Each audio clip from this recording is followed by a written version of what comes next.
Today I'm going to go through 6 of my favorite fantasy romance books written by indie authors and give you guys a little review of each. Welcome back to my channel. My name is Kenzie Deeren and I have a passion for fantasy books and rambling incessantly about them. You guys are in for a treat today because you are getting 6 basically full book reviews in one video. I will do my best to not be long-winded, but hence we are on YouTube. This is why I started this platform. I love reading and supporting indie authors, so if you guys have any other recommendations that you think I should read, please put them in the comments because I would love to add them to my TBR. Okay, so let's get into it. Starting off with one of my favorite just books in general from last year. This is Vesselless by Courtney Elwin. If you follow me on TikTok, you already know that I am absolutely obsessed with this book. I think it is one of the coolest and most unique concepts I have ever read in my entire life. The magic system and just overall storyline of this is so unique, and I'm never gonna stop talking about it until more people have read this book. This story follows our FMC Nazara, who is princess and heir to the throne of the land called Zar, and it also follows our MMC Dagon, who is half alive and half spirit. Yes, you heard that right. He is the epitome of like shadow daddy. And he is bound to essentially like the god of death, we are led to believe. And his job is to hunt down spirits and then collect them and bring them back to his master. And yes, you did hear that right. He is half alive, half dead. This is my absolute favorite genre of man. So if you have any other book recommendations where the MMC is like not fully alive, can you please drop them in the comments because I'm obsessed with this. I've really only also read it in Phantasma or Belladonna by Adeline Grace, but like I need more of this in my life. Okay, sorry about that. Back to our regularly scheduled programming, AKA this video. So let's get into a little bit of history about Dagon, our MMC. So Dagon used to be the king of Zar, yes, the throne that Nazara is currently the princess to, until Nazara's father murdered him and took over his throne. So our story gets interesting when Dagon's master tells him, your next assignment, I really need you to bring me Nazara's soul, but you have to get it willingly. So she needs to give you her soul willingly. And then if you get this for me, I will grant you your freedom because he is not free. He is currently bound to this evil god. And now while this is happening, Nazara is currently training for a deadly tournament where she's essentially competing for the opportunity to end a betrothal that she is being forced into by her father. And in this tournament, the contestants need to not only physically fight, but they also need to use their magic. Now, the magic system in this story is one of my favorite parts about it because I just think it is so creative and so interesting. So it's very similar to spirit possession, where the magic user almost has, they're bonded magically to a spirit and the spirit is almost like inside of them, and then the wielder is able to perform the spirit's magic. Now, the only catch to this is the more magic you use, the more of a chance you have of your spirit literally taking over you, so like actually spirit possession. And we learned that Nazara is very afraid of this happening. She's very hesitant about using her spirit's magic because she believes this is what's happening to her father and why he behaves the way that he now behaves. So she's been having a hard time coming to terms with using her magic in this way, even though she truly will have no chance of winning this tournament unless she uses her magic. So this is where Dagon comes in. He has the bright idea to essentially haunt Nazara and start to slowly communicate with her and then eventually reveal his corporeal form, where he tries to convince her, let me help you win this tournament, like use my magic, I will, it sounds so strange, I guess, but essentially like I'll possess you the same way your other spirit has already done so, and you can use my magic, which is more powerful, and you'll be able to win. And what starts out as a seemingly foolproof plan, like Dagon thinks this is the perfect way to get what I want, soon it becomes very complicated because Nazara is absolutely nothing like he expected her to be, and he ends up having feelings for her, and he ends up realizing that there is a lot more to Nazara than he originally thought. The ending of this book is absolutely heartbreaking and leaves off on the biggest cliffhanger. I have like never been so excited for a sequel because of how obsessed I am with this world. And I'm also very excited because at the end of this book, we kind of get a little bit more of a bigger picture about what's going on in this entire universe. We find out there may be multiple realms. There's some things going on with the gods. Like, I feel like in book 1, we really were just scratching the surface of what could potentially take off here. And I just cannot wait for this wild ride. Next up, we have a book talk favorite that is a favorite for a reason, and that is Metal Slinger by Rachel Snyder. This book follows our FMC Bryn, who is a young guard, and she has spent her entire life dreaming of the day that she can go to the annual market that is held in the land of Kenta. And this is the land that has exiled her home of Alaha to live a life on the sea. The story really begins, like the very beginning of this book is literally Brynn going to this market and accidentally breaking a centuries-long treaty between the two peoples, and it puts her in a very dangerous situation, obviously. The story begins with Brynn at this annual market that she's always wanted to go to, and she ends up breaking a century-long peace treaty because a member of the Kenta Guard was following her and almost like stalking her throughout the market, and he ended up putting her in an extremely dangerous situation where she felt like she had to defend herself. Brynn must then journey back to her homeland of Alaha and deal with the aftermath of this issue because on top of threatening this treaty, her people are starving due to a lack of resources because of this exile, and there are rumors of a rebellion brewing within her people. A few days after this market situation, the same member of the Kenta Guard that started this whole debacle ends up asking for her in Alaha. He is obviously thrown in the dungeon and then tortured for information, but he won't say anything except that he needs to speak with Brynn. And for some strange reason, she just feels this pull towards him and can't quite stay away. So Brynn's loyalty is really challenged when she finds out about elemental magic and treachery that she has been lied to about her entire life. It seems like a lot of things have been kept from her, a lot of truths have not been told, and she embarks on an insane adventure and it brings up just a plethora of secrets about herself and her history that we did not know. Brynn is an orphan who has no recollection of the beginning of her life, and she is finding out that everything she thought she knew about herself just might be a lie. I unfortunately cannot really give you guys any more of the plot than that because from the very beginning of this book, there are consistent like reveals, plot twists, like crazy things going on, and I do not want to give you any spoilers. But when I tell you the ending of this book is the most insane thing I have read probably to date, I've never been so bamboozled or hoodwinked by the ending of a fantasy romance book in my entire life.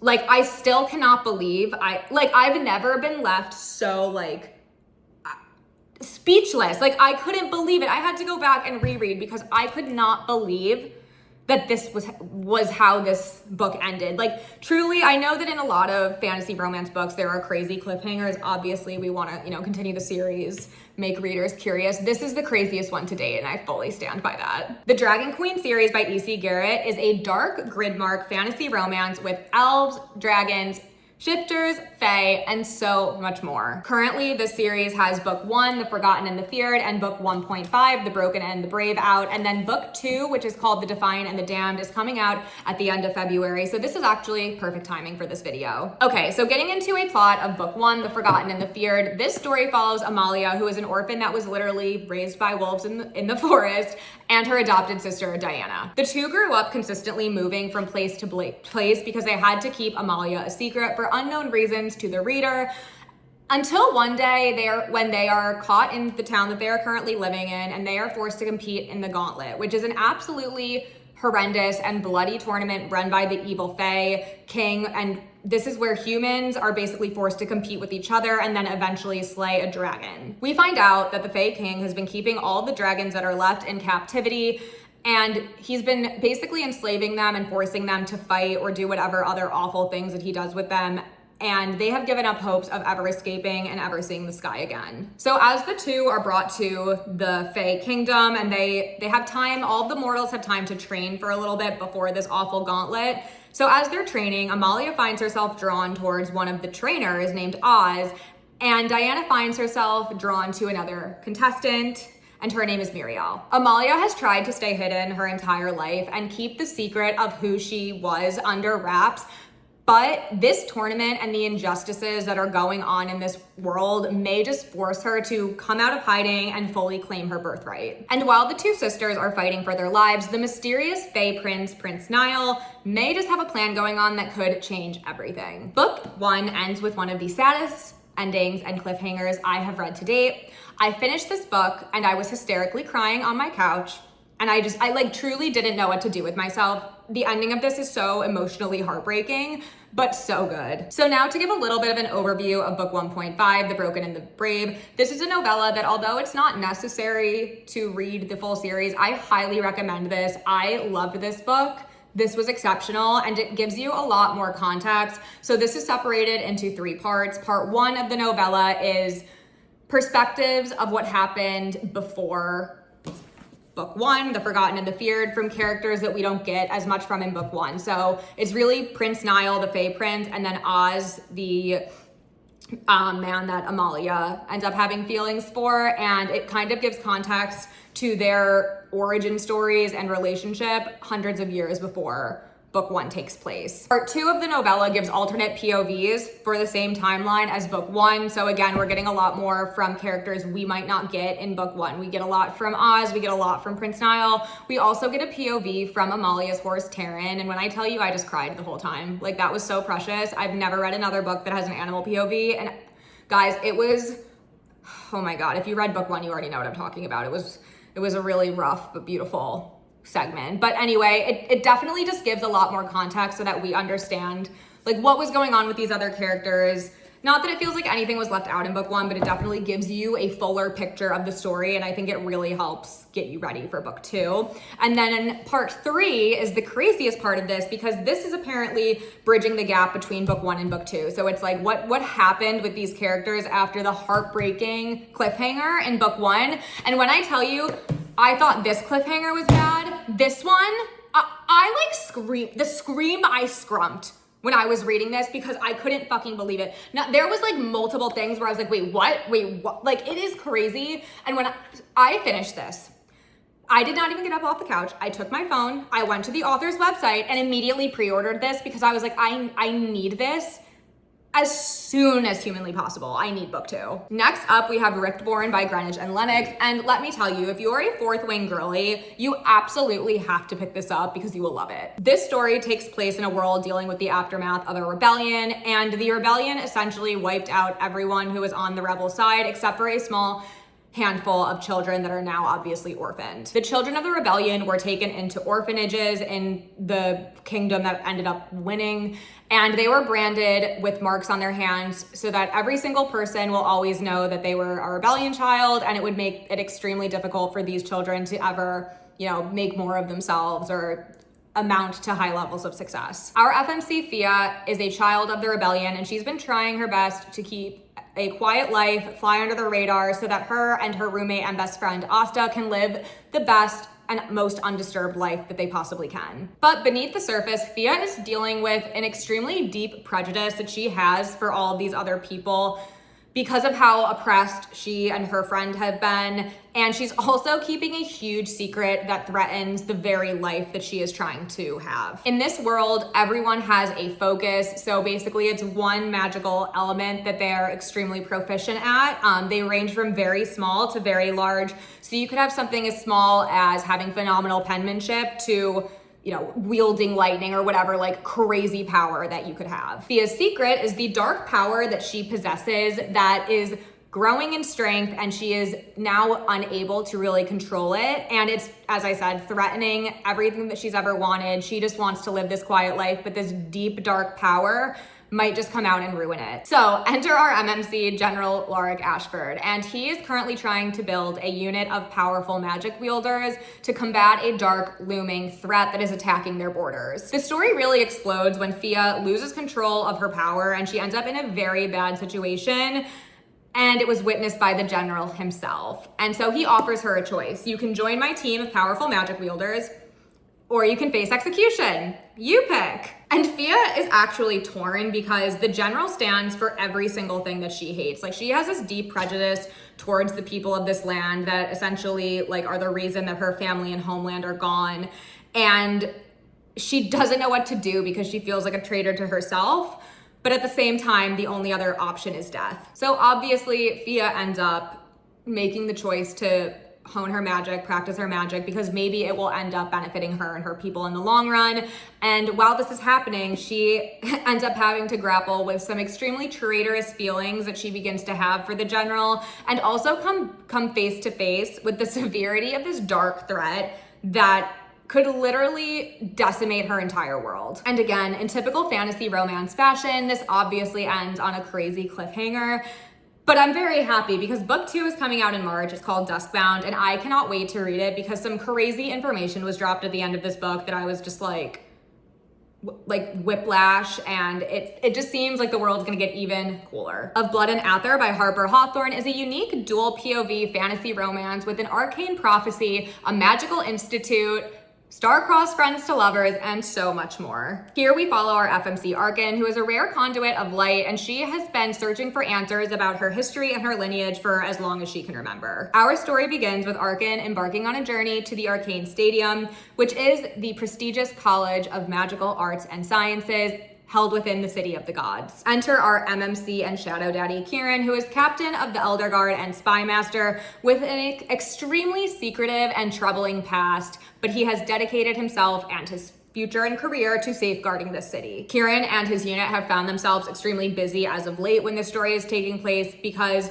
there have been a lot of strange kidnappings and disappearances taking place throughout the cities, and his unit has been tasked with trying to figure out what the heck is going on. However, Kieran becomes distracted with the allure and intrigue he has for the new student that has arrived named Arkin. Because of Kieran's murky past and his essentially like self-imposed exile, he has a very hard time becoming close to people. So even though he has this like strange draw towards Arkin, he's like obsessed with her, he decides, let's just be friends, because he doesn't want to give into his romantic desires, and he figures, if I can be her friend, it's better than nothing, since like I'm not emotionally at the place where I can really be in a relationship. Kieran and Arkin know that they shouldn't get involved, and their growing feelings for each other definitely will become very hard to ignore. And let's just say that the ancient threads of prophecy have been weaved long ago. It turns out that both characters have absolutely insane histories that could alter the world that they are living in. And yet again, another crazy cliffhanger, because I think I'm a masochist and I just keep reading these books like the year they come out and then wondering why I'm like mentally unwell. Anyway, and finally for this list, if you want to be immersed in a unique fantasy romance reminiscent of your favorite fairy tales but with a darker twist, then you should definitely pick up Smoke and Mirrors by J.D. Lawback. This story is dual POV between a twin brother and sister. It has differing timelines, doppelgangers, a very unique history of the gods and goddesses, and absolutely crazy twists and turns. This story follows Lib and Vera, who are orphans in the mortal world just trying to get by. One day, the twins come across a golden pocket watch that draws out an extremely intimidating man, and the twins are forced to flee and end up jumping through a portal that leads them to another realm. On the way through this portal, the twins get separated not only by distance, but by a 10-year time jump. We soon realize that this realm is identical to all of the fairy tales that Lib has been telling Vera for the past few years, and it seems he has been here quite a few times before. Since this is dual POV, we follow both twins on their insane adventures through time and space to try and find each other again. Liv's story takes place during the 10-year separation, so in his timeline, he is there and his sister is not, and his POV really follows the story of trying to find his sister. There's a dangerous and bloody war going on against the doppelgangers that he gets involved with, and his crazy rise to power. There is danger lurking around every corner in this realm, and it is extremely difficult to find out who you can trust. So because of all of this stress and things that end up happening to Liv, he ends up turning to drinking and magic to try and soothe his problems. In the midst of all of this, he has a very tumultuous and forbidden romance with a magic wielder named Daphne, and the two of them find themselves in an extremely unseemly predicament. Meanwhile, when Vera arrives in this realm, she arrives alone, confused, and just overwhelmed. She almost actually gets tricked by a fae girl as soon as she gets into this realm, but thankfully, a member of the Royal Guard named Arden stumbles across her, saves her life, and it turns out he actually knows Liv, and he agrees to take Vera to her brother. The two of them go on a very trying journey back to find Liv, and when they finally get to him, Vera realizes that 10 years has passed and that he's not her twin brother anymore. He's in fact her older brother. While trying to get accustomed to her new life in a realm that she literally thought was a fairy tale, Vera finds herself torn between the handsome nobleman Calix, who is also her brother's best friend, and Arden, who despises Calix and believes he is not to be trusted. Vera also uncovers that there are many secrets being kept from her brother, and she plans to uncover them all. There are a few huge parts of this story and plot that I'm leaving out because I don't want to give you guys any spoilers, but when I tell you the twins end up down an extremely dangerous path with so many twists and turns, like it blew my mind. And of course, again, like listen, I enjoyed this entire book, but as usual, the last like 100 to 150 pages of this, I couldn't believe the twists and turns that were going on. It honestly was mind-blowing. The amount of like lore and things I know that are gonna happen in book 2, I'm just so excited. If you guys are still with me, I cannot thank you enough for tuning in and listening to me yap incessantly about these fantasy books. But I mean, hey, listen, you did basically get like 6 pretty full book reviews in one sitting, so it's not too bad. And again, please remember to like this video and subscribe to my channel so you don't miss any of my fantasy book updates. Bye!